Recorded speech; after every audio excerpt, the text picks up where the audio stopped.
Disability, अधिगम असमर्थता।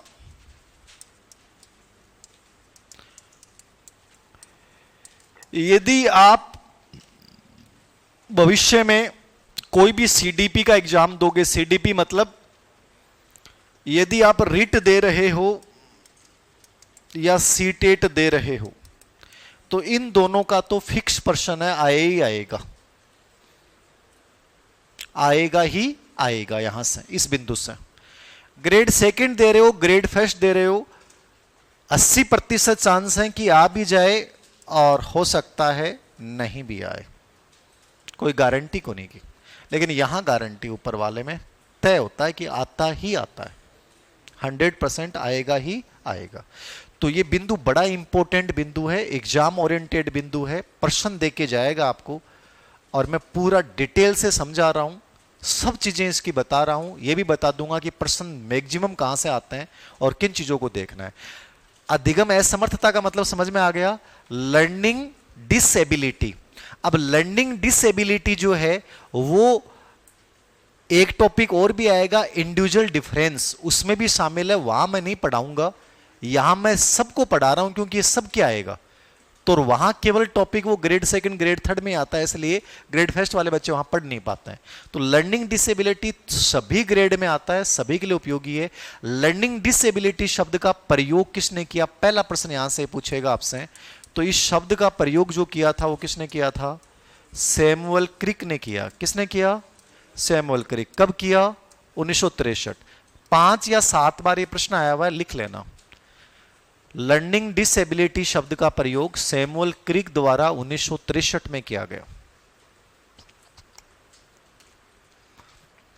Learning disability शब्द का प्रयोग सैमुअल क्रिक द्वारा 1963 में किया गया। कब किया गया, 1963। बहुत अच्छे बच्चे हो आप, लिख लिया सभी ने। यह प्रश्न है, कई बार रिपीट है, किसने इस वर्ड का प्रयोग किया, इतना ही पूछेगा, सैमुअल क्रिक। अब लर्निंग डिसेबिलिटी का मतलब क्या होता है, अधिगम में कठिनाई बोल दो इसको, हिंदी में क्या बोलेंगे अपन, अधिगम में कठिनाई। और किस में कठिनाई, पढ़ने में कठिनाई, लिखने में कठिनाई, बोलने में कठिनाई, गणितीय काम करने में कठिनाई, कम्युनिकेशन में कठिनाई, गामक कौशल करने में कठिनाई, इसको अपन लर्निंग डिसेबिलिटी बोलते हैं। समझ में आ गई। इसके प्रकार पे प्रश्न आता है, एक प्रकार है, इसके 2 प्रकार हैं, जिसपे कोई 200 बार प्रश्न आएगा कंपटीशन, हम डिसलेक्सिया और डिस्ग्राफिया। 99% तो इन 2 पे प्रश्न आता है। बाकी मैं पूरा इसलिए पढ़ा रहा हूं क्योंकि 1% में बाकी सब पे प्रश्न आए हुए हैं कहीं ना कहीं। तो सबसे पहला प्रश्न आपसे पूछेगा कि इसकी प्रकृति क्या है, इसकी विशेषता पे 5 प्रश्न आए हुए हैं, इसलिए पहले मैं पढ़ा रहा हूं इसकी विशेषता, इसका स्वरूप क्या होता है, ये किन लोगों में होती है, क्या विशेषता होती है, जन्मजात होती है कि अर्जित होती है, सब आपको पढ़ना है। तो लिखो,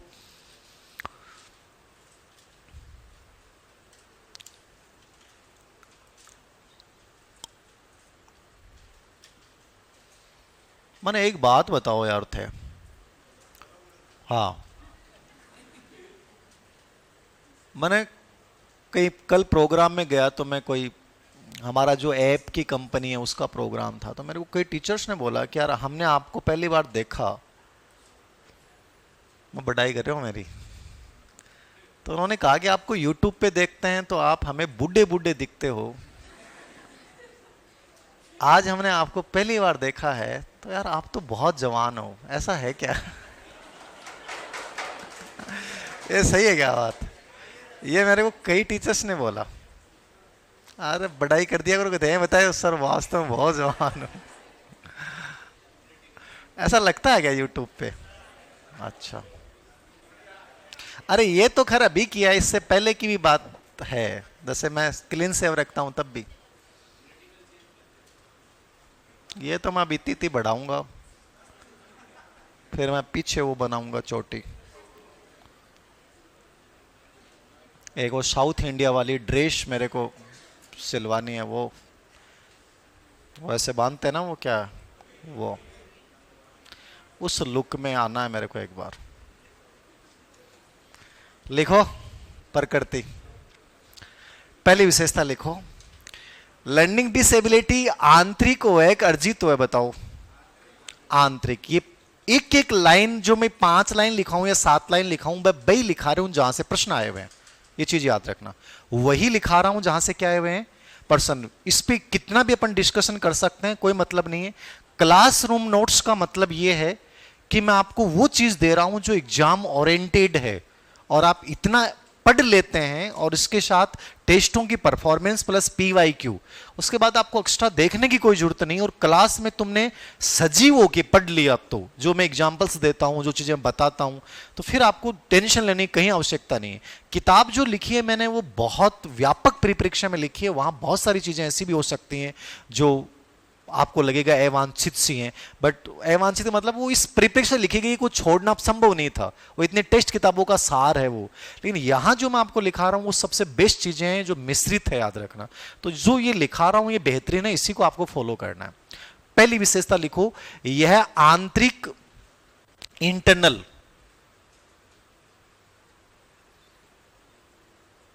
आंतरिक को मतलब समझ में आयो कि ये जन्मजात है, आपके साथ आती है, याद रखना। ये बाद में नहीं होता है कि सर लर्निंग डिसेबिलिटी मेरे बाद में हो गई, पहले मैं ठीक था, बाद में पता नहीं मेरे डिसलेक्सिया हो गया, डिस्ग्राफिया हो गया, ऐसा नहीं है। वो आपके साथ था, लेकिन वो पहली बार प्रकट कब हुआ? जब आपको उसको व्यक्त करने का मौका मिला। तो रियल में वो चीज क्या हो गई? इंटरनल हो गई। क्या हो गई वो? इंटरनल। इसी के साथ एक लाइन और जोड़ना, ये दोनों प्रश्न एग्जाम में आए हुए हैं। यह आंतरिक व केंद्रीय तंत्रिका तंत्र, आंतरिक व केंद्रीय तंत्रिका तंत्र से संबंधित विकार है, सेंट्रल नर्वस सिस्टम से रिलेवेंट है।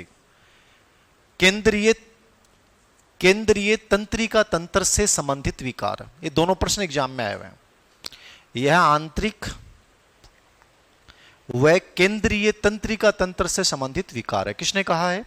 किसने नहीं कहा, एक कॉमन विशेषता है, दोनों प्रश्न एग्जाम में आए हुए हैं, याद रखना इनको, ठीक है।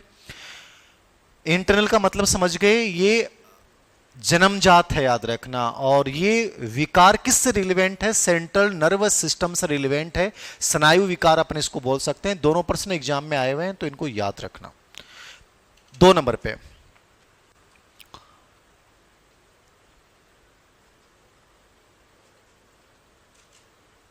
अधिगम असमर्थता से युक्त बच्चे अधिक चिंतित रहते हैं। क्या रहते हैं? चिंतित। तनाव बहुत जल्दी लें। और मैं तनाव ने दूर करने के लिए थाने बहुत सारी आएंगी बात करबो करूं बीच में, इसलिए करूंगी थारो टेंशन कम हो, हंस लो थोड़ो सोते। फिर भी कई तो मुंह सुजाड़ आवे, बस हाल नहीं गुन बाको, मुंह की शेप चेंज को नहीं हो बाकी। मैं बहुत कोशिश कर ली। क्या रहते हैं ये? चिंतित रहे, दुखी रहे हैं, परेशान रहे हैं, हर बात की टेंशन हो जाएगा। करवा चौथ की भी टेंशन हो जाएगी यार, वो भी करना पड़ेगा रे यार, हर बात की टेंशन। 2 नंबर। 3 नंबर पर इनकी शैक्षिक उपलब्धि निम्न होती है। ये आया हुआ प्रश्न है, 2 तीसरा बिंदु लिखा है मैंने। शैक्षिक उपलब्धि क्या होती है? निम्न होती है, कम हो वहां की। शैक्षिक उपलब्धि निम्न होती है, आया हुआ स्टार दे लेना इसको।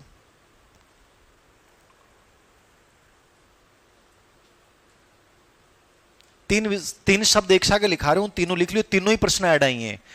अब बच्चा का मायने एक तो पेशीय समन्वय कम हुआ है। कौन सा समन्वय?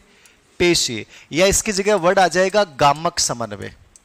कंफ्यूज मत होना, पेशीय समन्वय या गामक समन्वय व प्रत्यक्षीकरण विकार पाए जाते हैं। ये दोनों प्रश्न आए हुए हैं, मतलब तीनों वर्ड आए हुए हैं एग्जाम में, बट मैंने एक जगह लिखा दिया है। पेशीय या गामक समन्वय, पेशीय गामक समन्वय जानो ना, मतलब शरीर के जो अंग हैं उनमें कोऑर्डिनेशन नहीं कर पाते हैं। पेशीय या गामक समन्वय तथा प्रत्यक्षीकरण संबंधी विकार पाए जाते हैं। प्रत्यक्षीकरण जानो? परसेप्शन। प्रत्यक्षीकरण जानते हो? अरे कितनी बार पढ़ा दियो प्रत्यक्षीकरण। कोई चीज को देखने के बाद समझ नहीं पाना कि यार ये चीज है वो यही है क्या, कंफ्यूज हो जाना कि गुरुजी मन तो यहां लगी रही है, चीज है कि है ही को नहीं। तो परसेप्शन कमजोर होता है, और जिस बच्चे का परसेप्शन कमजोर होता है उसके क्वेश्चन भी बहुत गलत होते हैं, कि मैं ई पर्सन ने અહીંયા पढ़ियो और जबकि उसमें नहीं लिखा हुआ था। और प्रत्यक्षीकरण विकार को दूर करने का तरीका है अभ्यास, बार बार उस चीज में मशगूल होना। तो ये तीनों प्रश्न आए हुए हैं। पेशीय समन्वय, गामक समन्वय, दोनों का अभाव पाया जाता है और परसेप्शन विकार होता है, मतलब देखते कुछ और हैं और दिखता कुछ और है। नेक्स्ट, इन बच्चों में अति सक्रियता, हाइपर एक्टिव, ये इस बार आया था आपके सेकंड ग्रेड में। अति सक्रियता, हाइपर एक्टिव, अवधान विकार, ये तीनों विशेषता आई हुई हैं। हाइपर एक्टिव होते हैं, अटेंशन डिसऑर्डर होता है और संवेगात्मक अस्थिरता, तीनों प्रश्न आए हुए हैं। संवेगात्मक अस्थिरता, इन बच्चों में क्या होता है? हाइपर एक्टिव होते हैं, अति सक्रियता, अवधान विकार, कौन सा विकार? अवधान विकार, न है ये, अवधान विकार, अटेंशन, अटेंशन डिसऑर्डर, और संवेगात्मक अस्थिरता, इमोशनल इंस्टेबिलिटी, मतलब स्टेबल को नहीं हुए, कभी रोना शुरू कर देते हैं, कभी हंसना शुरू कर देते हैं। संवेगात्मक अस्थिरता पाई जाती है। हाइपर एक्टिव जान गए, बच्चों बैठे को नहीं देखे दियो, बैठ जा, वो मुड़ो 2 मिनट बाद में उछलतू आंडे, भी चीज ने बड़े गेड़ दी, तोड़ दी, फोड़ दी, येर वोर। अभी पड़ोसी के घर पे गया, वहां लड़के आ गया, घर पे आया, पता नहीं वो पूरा दिन नहीं करे, वो होता है हाइपर एक्टिव, इसको डिसऑर्डर में माना गया। अवधान अटेंशन डिसऑर्डर बता दिया मैंने। और संवेगात्मक अस्थिरता को मतलब हुआ है 1 मिनट में शांत हो जा रहे, 1 मिनट बाद में रोनो शुरू कर दे, हंसनो शुरू कर दे, पागला की तरह व्यवहार करना शुरू कर दे, इसको अपन बोलते हैं संवेगात्मक अस्थिरता। ये प्रश्न इस बार आया था, ये तीनों विशेषता याद रखना। बाकी सब आए हुए, मैं लिखा जो रहा हूं आपको, सब आई हुई विशेषता लिखा रहा हूं। आगे लिखो, अधिगम असमर्थता से युक्त बच्चों में, अधिगम असमर्थता से युक्त बच्चों में पठन विकृति, कौन सी विकृति? पठन, लेखन विकृति, रीडिंग डिसऑर्डर, राइटिंग डिसऑर्डर, पठन विकृति, लेखन विकृति, गणितीय विकृति, पठन विकृति, लेखन विकृति, गणितीय विकृति और भाषा संबंधी विकृतियां पाई जाती हैं। लिख नहीं पाते हैं, लेखन विकृति, पढ़ नहीं पाते हैं, पठन विकृति, गणितीय क्रियाएं नहीं कर पाते हैं, गणितीय विकृति, और चौथा बिंदु क्या लिखा? भाषा, अपने भावों को ढंग से नहीं कर पाते हैं। ये इनकी प्रॉब्लम्स हैं।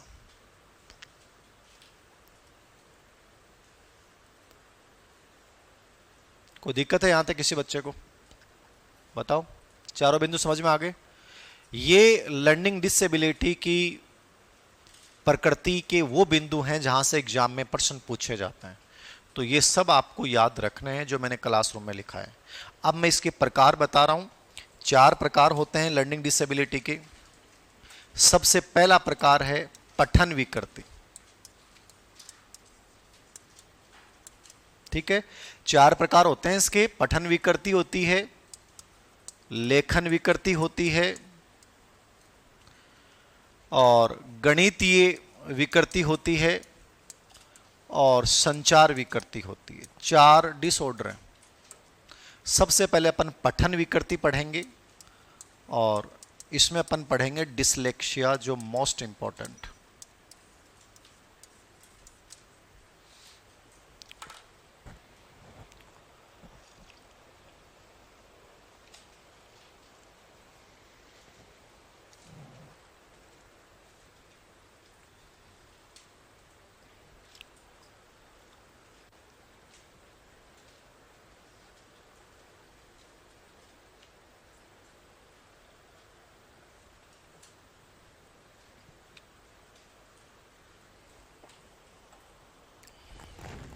हाँ जी,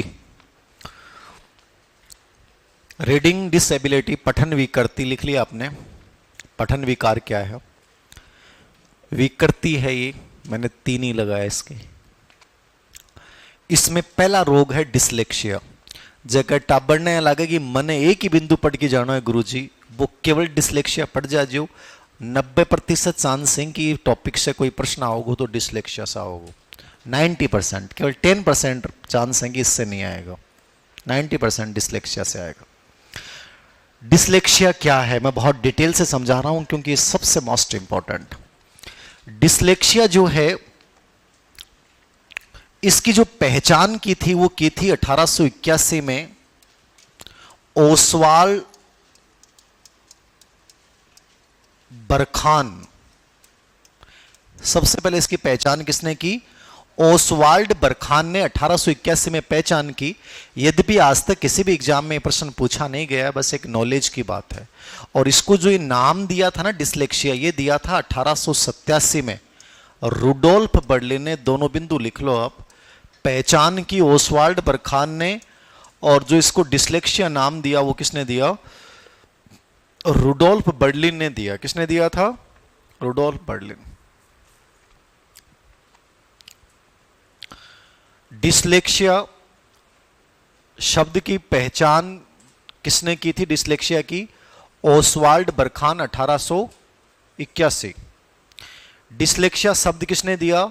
रुडोल्फ बर्लिन 1887। ये दोनों ही प्रश्न आज तक किसी भी एग्जाम में नहीं आए हैं, सिर्फ मैंने लिखाया है क्योंकि इतना इंपॉर्टेंट है, इसलिए आए नहीं है, याद रखना। इस पे प्रश्न आते हैं डिसलेक्सिया पे। एक तो डिसलेक्सिया क्यों होती है? पठन विकृति का सबसे बड़ा कारण क्या है? हमारे दो हेमोस्फीयर होते हैं अपने माइंड के, एक लेफ्ट और एक राइट। जो ये लेफ्ट वाला होता है ना, बायां भाग, इस बाएं भाग पे आपके कोई भी चोट लग गई, जहां गर्भावस्था में बच्चों हुए, जिस टाइम पर कोई दबाव पड़ गो या मम्मी फिसल गई या कोई भी रीजन से हो सकता है, यहां जब प्रेशर पड़ा तो उस प्रेशर की वजह से जो बच्चा पैदा होगा ना, उसमें डिसलेक्सिया पैदा होगा, यानी उसमें पठन विकृति आएगी 100%। समझ गए आगे? इसलिए इसको अपन मानते हैं कि ये बायोलॉजिकल जैविक है। ये विशेषता में ये लाइन लिख लेना, यह एक जैविक व मनोवैज्ञानिक समस्या होती है।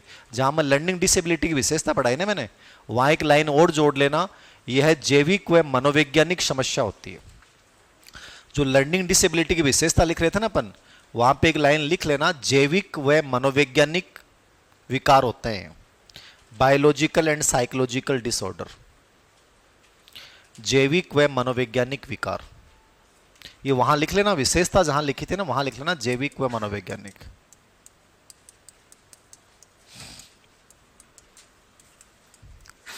कौन से विकार हैं ये? Biological and psychological disorder. इसमें क्या लिखोगे डिसलेक्सिया में? कब होता है ये?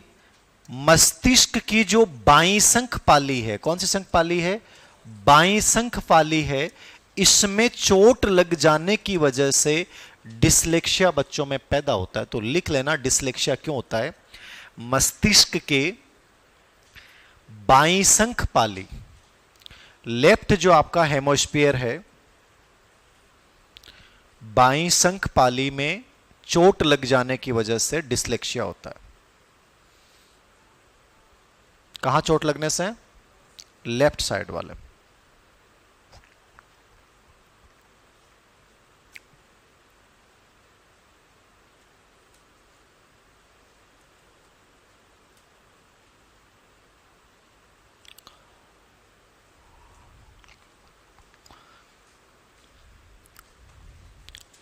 लिख लिया?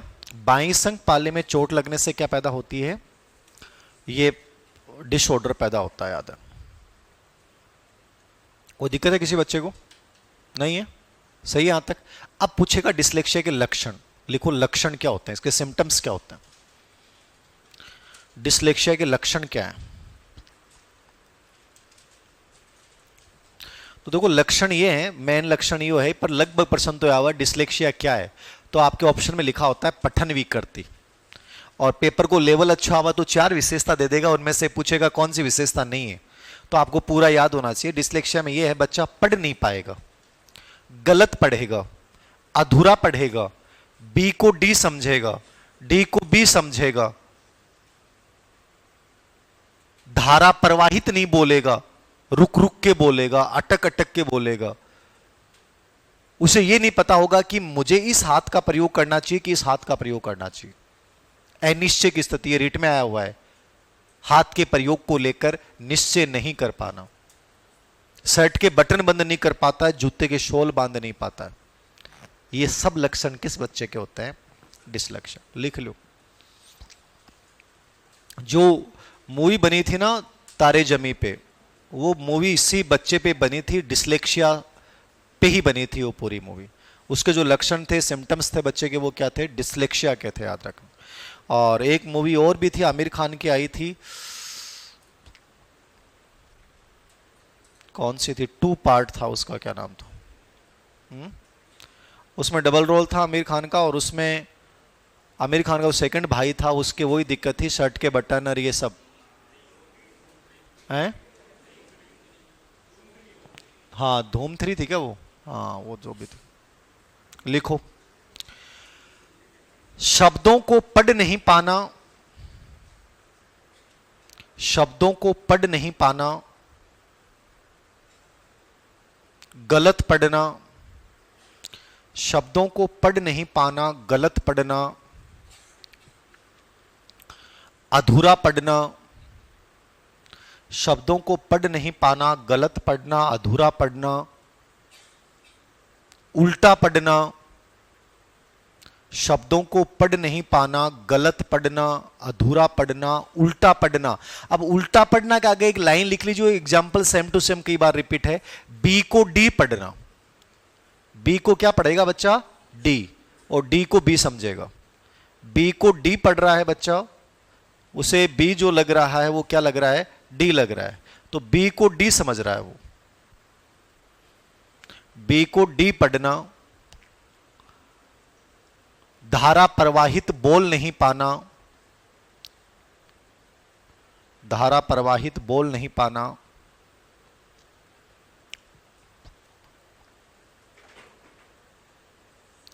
धारा प्रवाहित बोल नहीं पाना, हाथ के प्रयोग को लेकर अनिश्चित रहना, हाथ के प्रयोग को लेकर अनिश्चित, हाथ के प्रयोग को लेकर अनिश्चित रहना,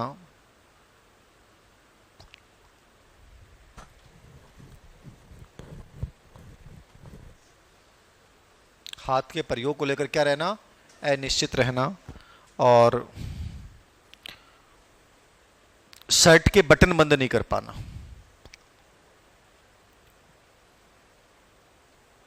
ये डिसलेक्सिया सर।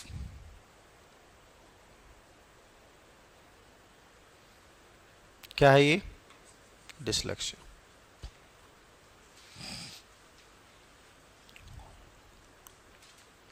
कोई दिक्कत है किसी को? नहीं है? बहुत बढ़िया बच्चे हो आप।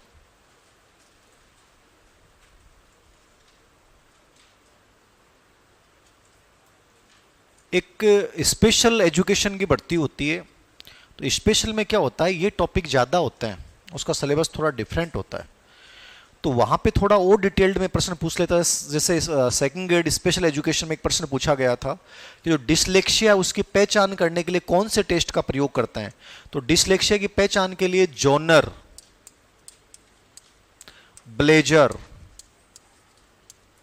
स्टाफ, स्केल का प्रयोग किया जाता है। तो लिखो, तो नोट डाल के लिख लो इसको ना, बाकी आरपीएससी और उसको सामान्य में नहीं आता है। Genre, blazer, staff, scale, genre, blazer, staff, scale, genre, blazer, staff, scale.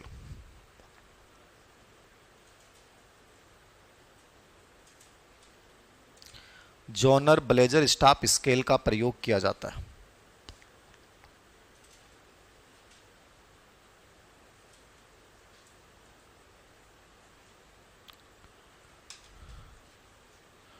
Genre, blazer, staff, scale का प्रयोग किया जाता है।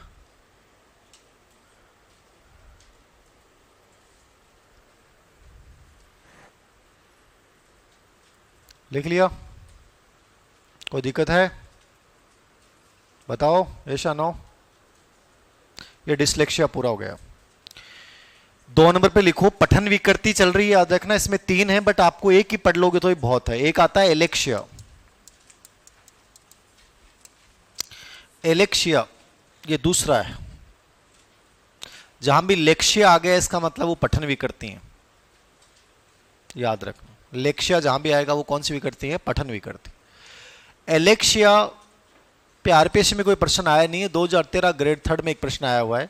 एलेक्शिया का मतलब है पढ़ना और सीखने की शक्ति का लुप्त हो जाना। थे ना तो पढ़ पाओ और ना लर्न कर पाओ, पढ़ने की शक्ति कंप्लीटली गायब हो जाएगा मानना। लिख लो, पढ़ने और सीखने की शक्ति का लुप्त हो जाना, ये एलेक्शिया है। पढ़ने और सीखने की शक्ति का क्या हो जाना? लुप्त हो जाना। पढ़ने और सीखने की शक्ति का लुप्त हो जाना। पढ़ने और सीखने की शक्ति क्या हो जाना? लुप्त हो जाना।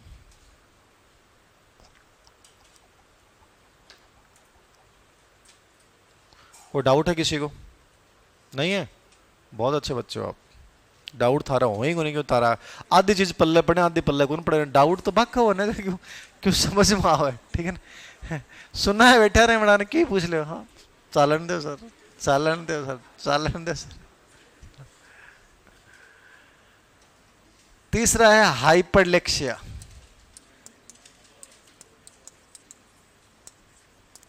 हाइपरलेक्सिया क्या होता है?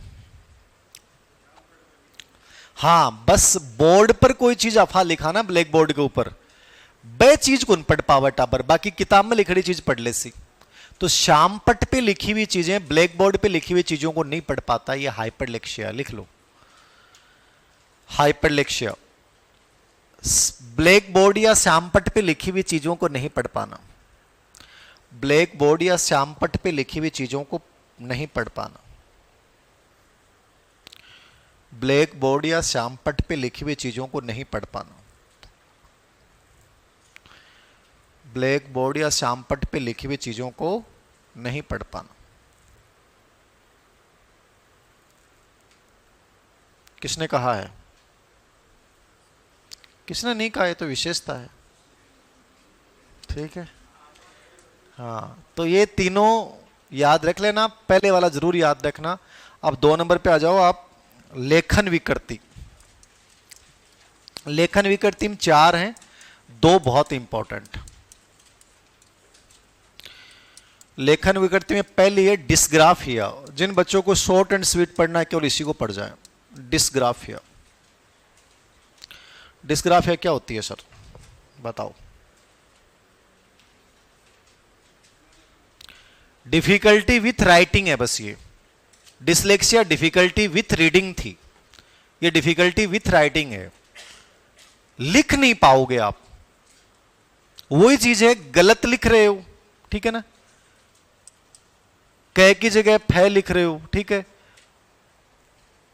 उल्टा लिख रहे हो, बी को डी लिख रहे हो, ठीक है। या यहां से लिखना शुरू कर रहे हो, यहां आ गए, बीच में कोई और चीज छोड़ दी, शब्द छोड़ दिया। मतलब आपके लेखन से संबंधित जितने दोष हैं वो सब किस में आ जाएंगे? डिस्ग्राफिया। लिखते समय तुम बात कर रहे हो, कई लिखन ना देखे होते, कई टैक्सी में बैठा ड्राइवर कौन देखे थे? ड्राइवरन टैक्सी में बैठे मैं ड्राइवरन देखियो कि बे सीट तो रहे बा के लिए, लेकिन बे सीट पर कौन रहे? बाको जो पिछलो पोर्शन है वो कोई और कठे रहे, ठीक है ना। स्टेंग ने पकड़े मड़ा कटे बैठा रहे मेरे को, ठीक है ना। तो बा स्थिति में कही आपने जवान भी बैठा रहे और आदत पड़ जाए बात, तो वो डिस्ग्राफिया का दोष है। वो लिखते समय आप बहुत स्ट्रेट बैठोगे ना, रेडी की हड्डी आप कैसे रहेगी, तो इसका मतलब आप में लेखन दोष नहीं होगा। अब कोई आधो अठीन लटक रहे हो, आधो अठीन लटक रहे हो, ठीक है ना। ये सब डिस्ग्राफिया के लक्षण है, लिख लो। गलत लिखना, अधूरा लिखना, गलत लिखना, अधूरा लिखना, गलत लिखना, अधूरा लिखना, उल्टा लिखना, गलत लिखना, अधूरा लिखना, उल्टा लिखना, लिखते समय बोलना,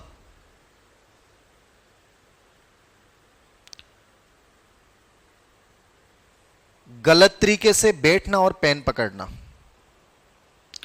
गलत तरीके से बैठना और पेन पकड़ना, ये सब लक्षण आपके किस में आएंगे?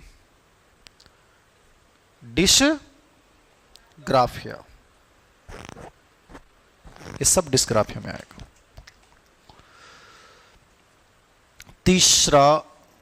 दूसरा हो गया डिस्ग्राफिया। दूसरा है अग्रेफिया। जहां भी फिया है वहां मतलब ये मान के चलना क्या है? लेखन विकृति है, अग्रेफिया।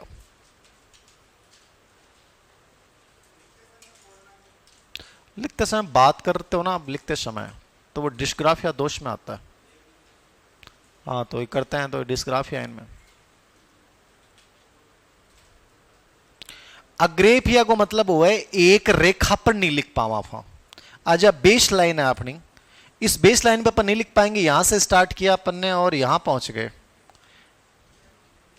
यहाँ उल्टा सुल्टा लिखा था, बिन के बोला था अग्रेफिया। लिख लो, एक आधार रेखा पर नहीं लिख पाना। क्या नहीं लिख पाना? एक आधार रेखा पर नहीं लिख पाना, यह अग्रेफिया है। एक आधार रेखा पर नहीं लिख पाना, इसको कौन सा दोष बोलेंगे?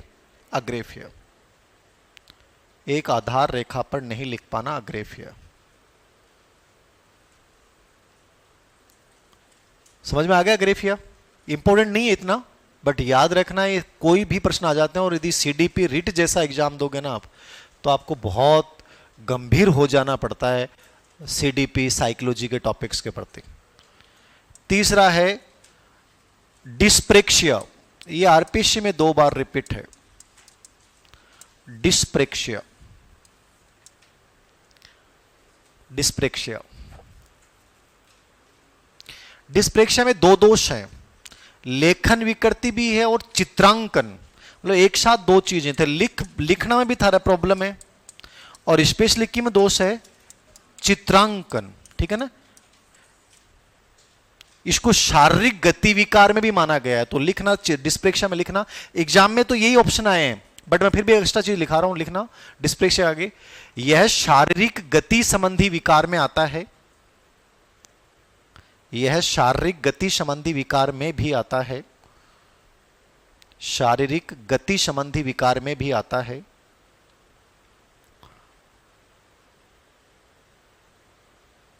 इसमें लेखन और चित्रांकन संबंधी दोष पाए जाते हैं। कौन से दोष पाए जाते हैं? लेखन और चित्रांकन। इसमें लेखन और चित्रांकन संबंधी दोष पाए जाते हैं।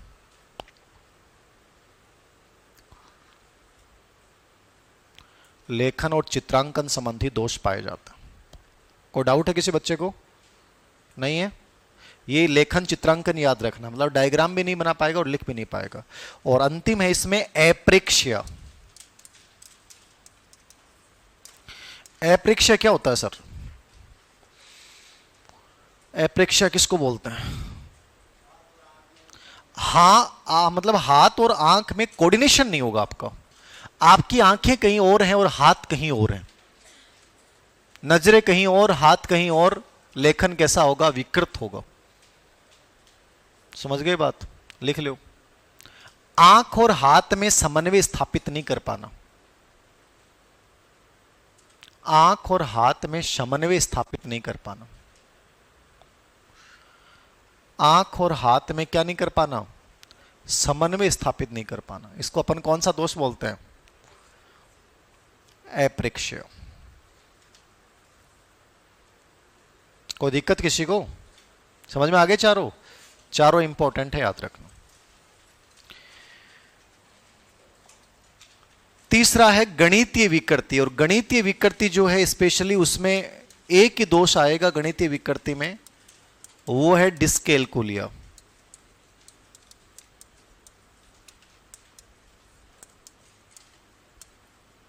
कौन सा है? Dyscalculia, most important.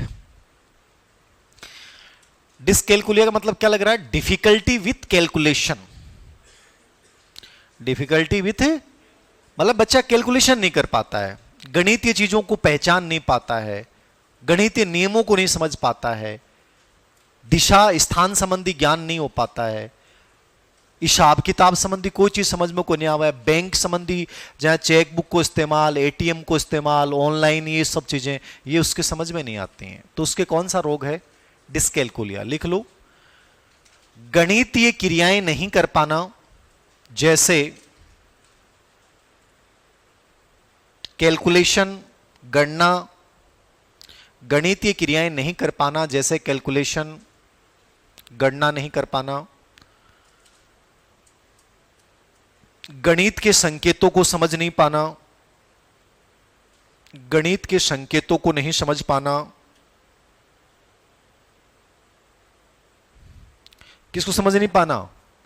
गणित के संकेत, मतलब एक सिंबल समझ में गया हुआ है, पाई, ये सब क्या होता है। स्थान व दिशा संबंधी योग्यता का भाव। स्थान व दिशा संबंधी योग्यता, ये जानते हो, स्थान दिशा संबंधी योग्यता, स्थान व दिशा। मान लो कोई टाबर ना हाँ एड्रेस बता दियो कि बेटा दिवाली पर तू आवा तो हाथ को नहीं, एक काम करिए तेरे मौसी के घर आ जाए, तो मौसी की जा, बताओ मालवीय नगर में बेटा तेरी मौसी रहे, तो एक काम करिए तो मालवीय नगर में जाइए और बैठे जो लाल बहादुर शास्त्री मार्ग है, भी लाल बहादुर शास्त्री मार्ग से दक्षिणी दिशा की तरफ मुड़ जाइए, और दक्षिण दिशा मुड़िया बाद में 100 मीटर चलने बाद में उत्तर दिशा की तरफ मुड़ जाइए, और उत्तर दिशा मुड़िया बाद में जो पश्चिम की तरफ मुंह कर तो घर है वो तेरी मौसी को है। तो बात देवी कटे गई बेरो के मौसा घर देख ले बता, अरे कोई के घर पूछी ना मौसा घर गए पूछी, मौसो तो भी चाहिए है बड़ा अधिकार है। तो बा कोई और के घर ही पूछ की, ठीक है ना, जकी दिशा में आपके सामान के चलते भी कहीं समझो को नहीं आई, उत्तर दक्षिण, उत्तर पूर्व पश्चिम, कई बार हो ना पा अपन लगे यार वो जयपुर में जो सूरज उग गए ना वो यार उल्टो उग गए, पश्चिम में उग गए, महल गांव में जो उग गए ना वो पूर्व में उग गए, वो गड़बड़ सिस्टम है जयपुर को। तो ये जो समस्या है ना उनमें सब में क्या है? डिस्कैल्कुलिया है। समझ में आ गई बात? तो दिशा स्थान संबंधी योग्यता, और एक लाइन और लिख लेना, ये बैंक संबंधी गतिविधियां नहीं कर पाना, जैसे एटीएम, चेकबुक, बैंक संबंधी गतिविधियां नहीं कर पाना, चेकबुक, एटीएम, बैंक संबंधी गतिविधियां नहीं कर पाना, ये डिस्कैल्कुलिया है।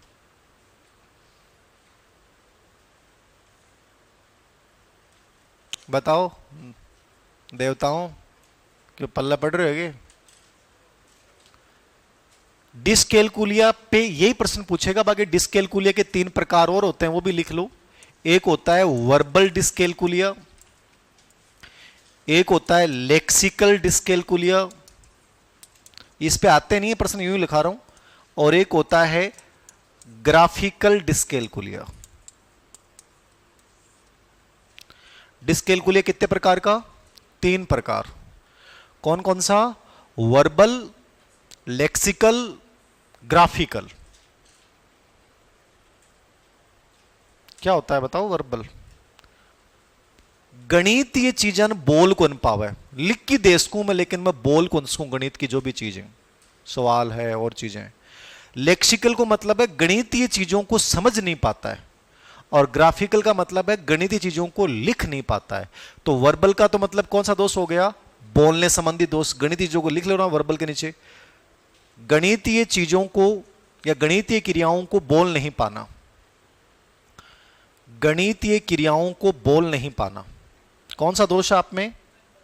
वर्बल। लेक्सिकल कौन सा है?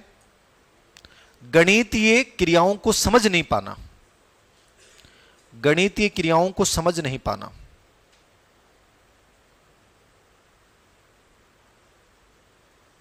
ग्राफिकल गणितीय क्रियाओं को लिख नहीं पाना, गणितीय क्रियाओं क्या नहीं कर पाना? लिख नहीं पाना। कोई दिक्कत किसी बच्चे को, कोई भी पीड़ा, कोई भी चीज जो आपको लगाओ? क्लियर है? बहुत से बच्चों। अंतिम विकृति है संचार विकृति।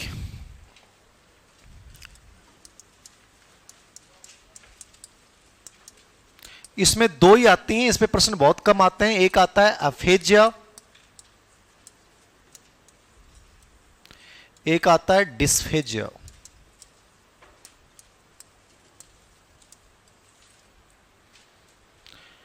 अफेजिया और डिस्फेजिया क्या है? अफेजिया डिस्फेजिया बताओ। अफेजिया का मतलब होता है कि मैं आपको ये कहूं, मैं जो भी बोल रहा हूं अभी मौखिकली वर्बली, तो थे मेरी बोली गई मौखिक बातें समझ कौन पाओ, और मैं थान लिख के दे दूं थारे समझ में आ जाए। और डिस्फेजिया को मतलब है मैं थाने मंच पर बुलाऊं कि चलो ठीक है, अभी दीपावली की आपकी वेकेशन हो रही है, दीपावली के बाद आप मिलोगे रीट के अलावा जो बच्चे हैं वो, तो मैं चाहता हूं कि यह अधिगम टॉपिक जो है वो पूरा हो गया है लगभग, तो आपको क्या राय है, आपको कितना अच्छा समझ में आया? क्या अपनी जो 20 घंटे की क्लास इस टॉपिक पे, नॉर्मली अधिगम टॉपिक को कोचिंगों में 8 घंटे 9 घंटे में पढ़ाया जाता है, मैंने 22 घंटे आपको केवल एक टॉपिक समझाया है। कितने घंटे पढ़ाया है? 22 घंटे मैंने आपको एक टॉपिक पढ़ाया है, और मेरे अकॉर्डिंग इतने एक एक पॉइंट पे एक एक शब्द को समझाया है मैंने आपको। बताओ, तो मैं कह दूं आ जाओ मंच पर, जानते कह दो गुरुजी मैं लिख के बता सकूं कहें को क्या आया है, बाकी मेरा बोलियो कौन जा, तो थारे मौखिक अभिव्यक्ति में जब कठिनाई आवे, स्टेज पर आगे थे चीजा ने व्यक्त नहीं कर पाओ, तो बिना फाके बोलांगा डिस्फेजिया। और मैं मौखिक जो बात बोली बात थारे समझ में को नहीं आई, बन के बोलांगा अफा अफेजिया। समझ में आया अफेजिया डिस्फेजिया क्या है? लिखो, अफेजिया में लिख लो, मौखिक रूप से शब्दों को ग्रहण नहीं कर पाना, मौखिक रूप से शब्दों को ग्रहण नहीं कर पाना।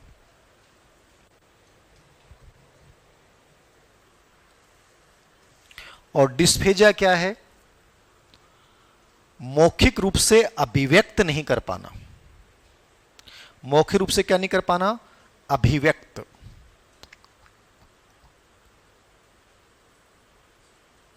क्लियर है?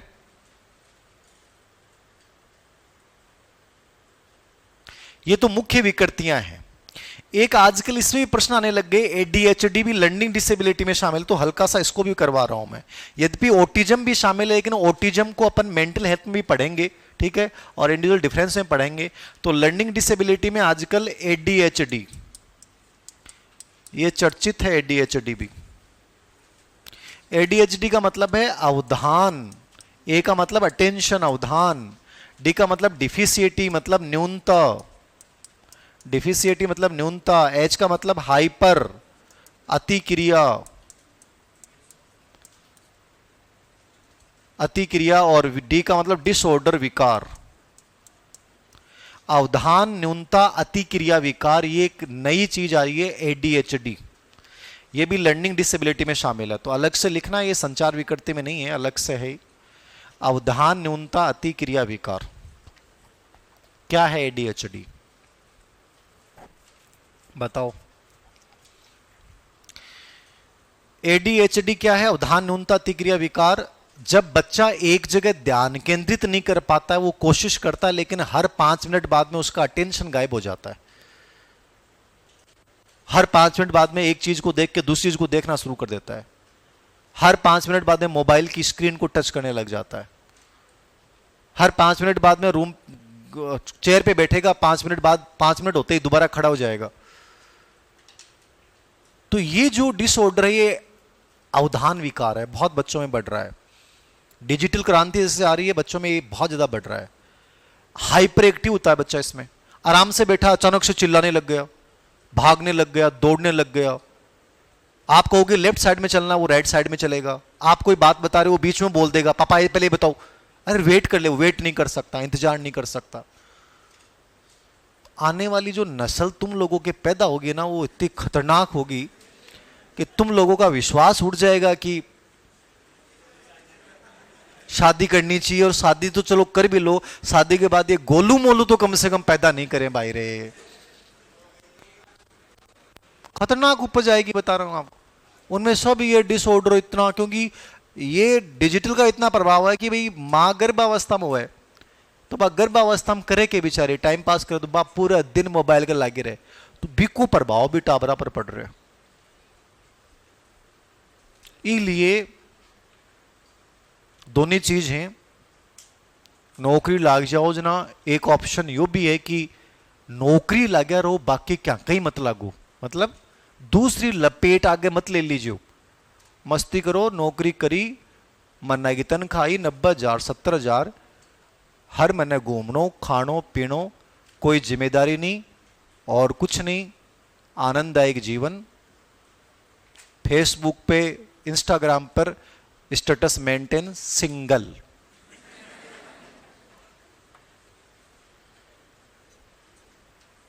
नहीं बाद में जब ए आऊंगा ना नमूना, छोटूर मोटूर गोलूर पिंछुड़ीर, फिर देख लीजिए थे मांगा जाए समस्या आ गई तो थाना लगा बोर नौकरी न लाग तो सुख पाता भाई। ये भी प्रॉब्लम ही आने वाले टाइम में तैयार रहना है, मेंटल हेल्थ बना के रखना है, क्योंकि नौकरी लगे जिंदगी की समस्या का समाधान को नहीं होगा, आगे जो प्रॉब्लम आऊंगी आज से बड़ी बड़ी आऊंगी, याद रखियो, ठीक है ना।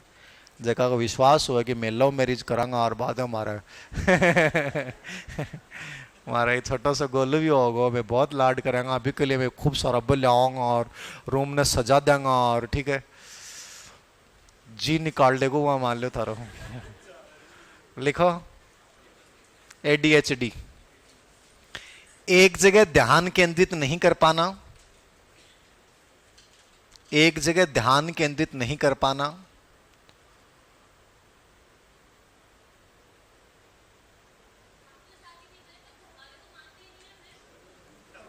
ये बात सही है।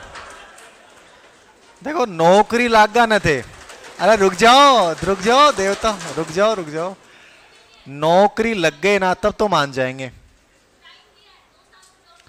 जॉब लग जाएगी ना तब तो, सुन लो तो मेरी बात, नौकरी लग गई ना तब तो आपका डिसीजन की वैल्यू है, नहीं लगी तो वो 2 साल में क्या हो सकता है 1.5 साल में भी वो करेंगे, ठीक है।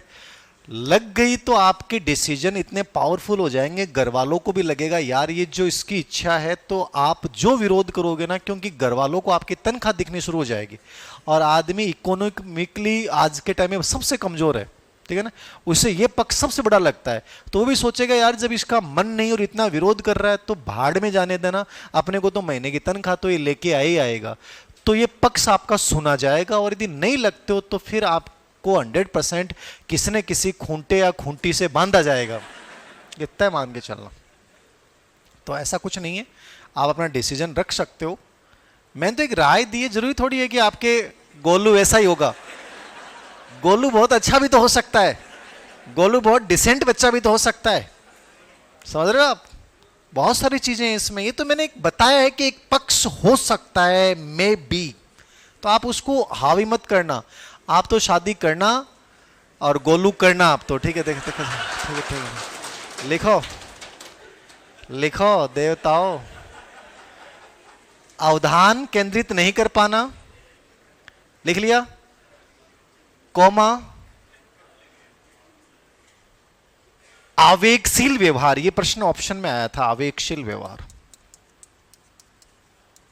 आवेगशील व्यवहार जानते हो, वही हाइपर एक्टिव है, मतलब बच्चा एकदम से शांत दिख रहा है और अचानक से आवेग आ रहा है, जैसे आजकल टाइम में अपने अंदर आ रहे हैं, ये ना, आप अपने ऊपर देख लो इसका मीडिया का कितना प्रभाव है, इसका कितना प्रभाव है, अपन अचानक से शांत हो जाते हैं, एकदम बढ़िया फील कर रहे हैं, तो अचानक से अपने को लग रहा है यार पता नहीं क्यों अच्छा फील नहीं हो रहा है यार, मतलब बहुत गंदा सा फील आने लग जाता है आपके 1 घंटे बाद, अचानक से, जब कोई रीजन नहीं है, कोई रीजन नहीं है, जो आपका रूटीन होता है वही चीजें हैं, बेरोजगार हैं पता है, परिस्थितियां हैं पता है, लेकिन अचानक से 1 घंटे बाद आप अशांत हो गए, ये इसका बहुत बड़ा इफेक्ट है, जो अति सूचना आ रही है, आप बहुत सारी चीजों से जुड़े हुए हैं, तो ये क्या होता है दिमाग में फिर अशांति पैदा करने लग जाती है, तो आवेगशील होना ये एक बड़ा कारण साबित हो रहा है, और छोटे बच्चों में तो बहुत ज्यादा है, आप बताऊं बहुत ज्यादा बच्चों में प्रवृत्ति बढ़ रही है, छोटे छोटे बच्चों में, और आने वाले 5 सालों में देखना क्या होता है,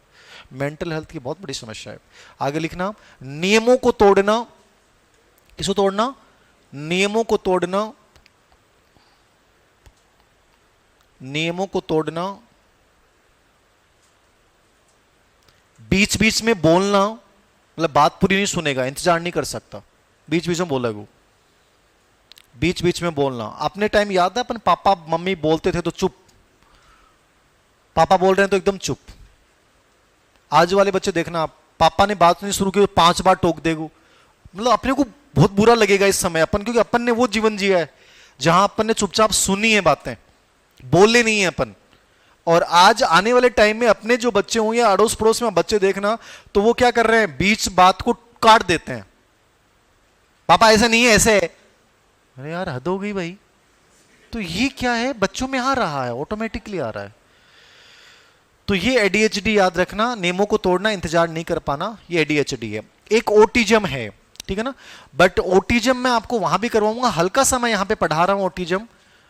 ओटिज्म क्या है, बहुत इंपॉर्टेंट रोग है जो आजकल बढ़ रहा है, स्वालीनता बोलते हैं इसको, रिट में तो बहुत प्रश्न आते हैं इस पे, स्वालीनता।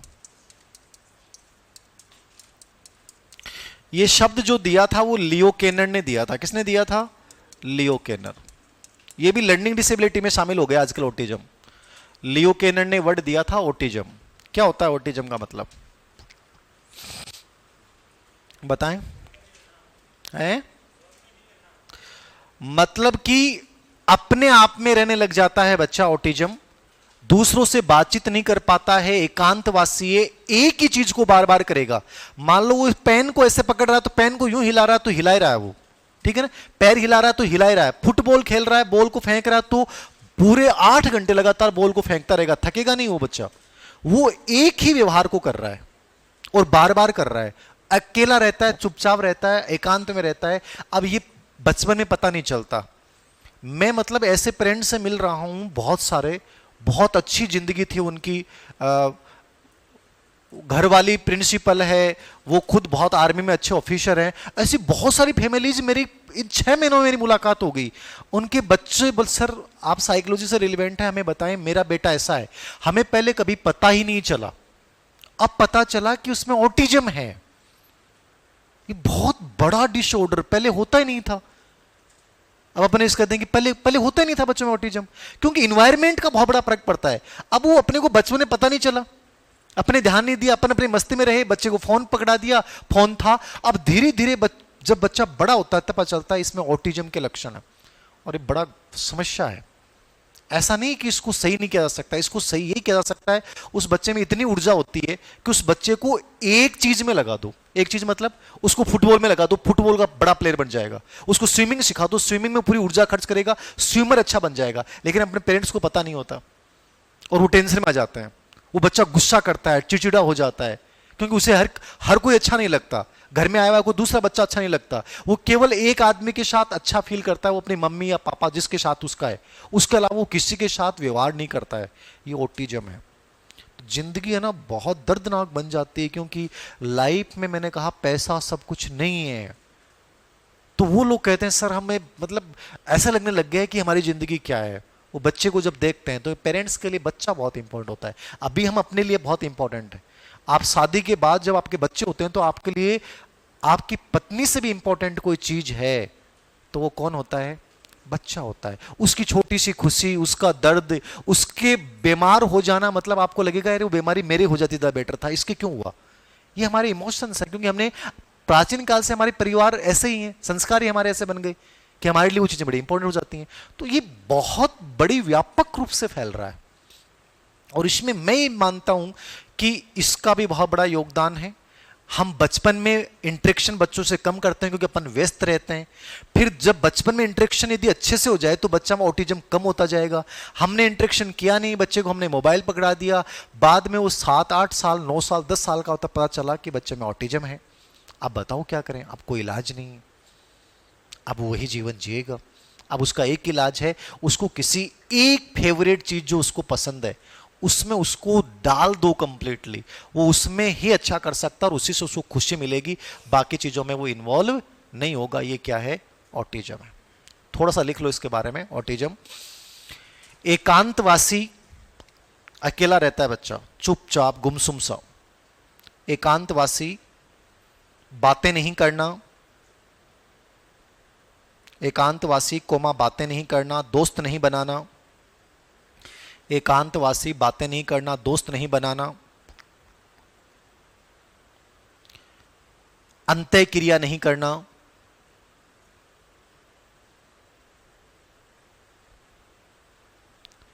संप्रेषण नहीं कर पाना, अंतः क्रिया नहीं करना, कम्युनिकेशन संप्रेषण नहीं कर पाना।